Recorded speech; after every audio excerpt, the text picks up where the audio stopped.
What do you do when you get stressed out and you're losing some traction on your New Year's resolutions and you just can't get going again?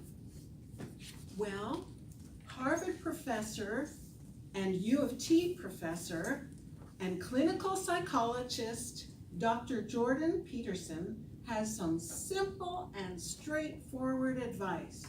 He says, clean your room, fix it up, and guess what? You'll discover you're fixing yourself up at the same time. Now, this is really a very simple metaphor for tackling something that's not too difficult. And Dr. Peterson has a lot of credibility to say this. He has books that continuously bounce up to the top of the best-selling list, and he has over 65 million hits on his YouTubes. So he knows a thing or two. And I resonated with this because personally, when my world is chaotic, I can feel that stress. So I wanted to grab this concept.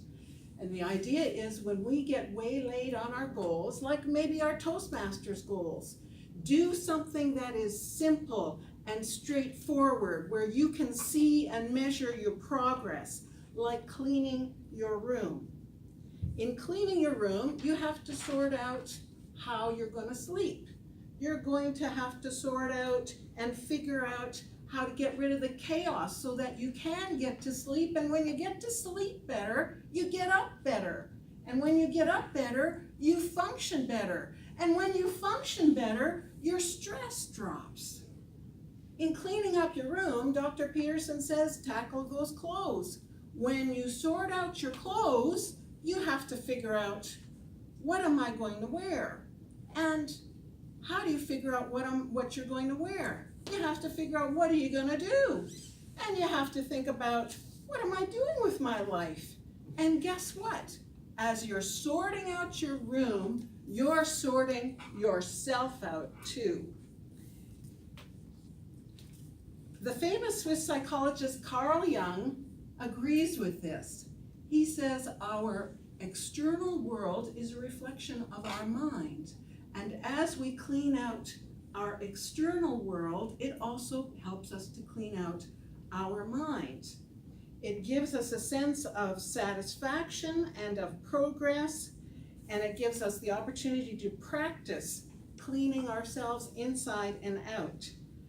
A clean room is a wonderful thing to achieve, and in the Happiness Project, the author Gretchen Rubin says that making your bed every day is one of the things that people noted as giving them a sense of self-esteem.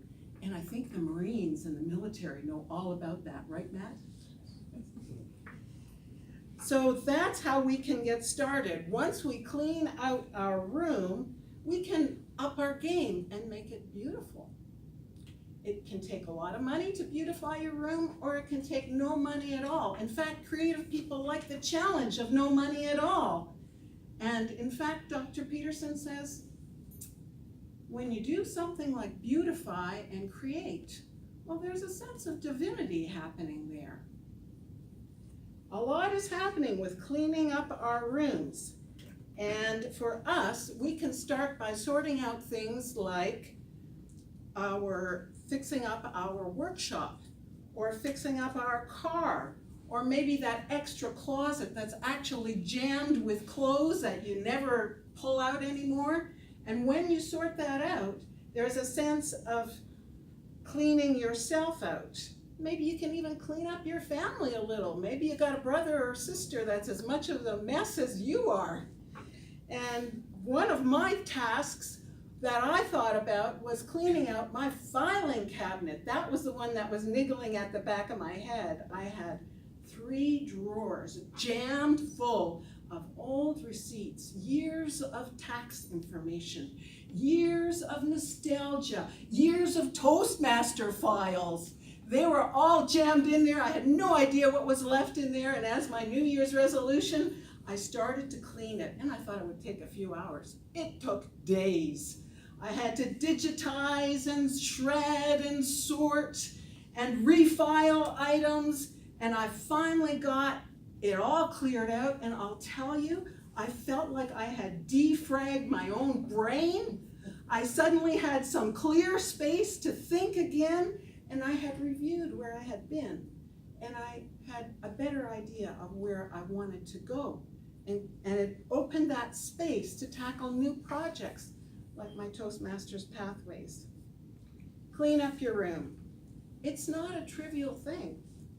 It helps you to clear out the chaos, it gets you out of a rut, and it gets you moving again. It gives you a sense of growth and a sense of momentum, and maybe you can reach out with these new skills that you're developing and help someone else clean up their room, so to speak.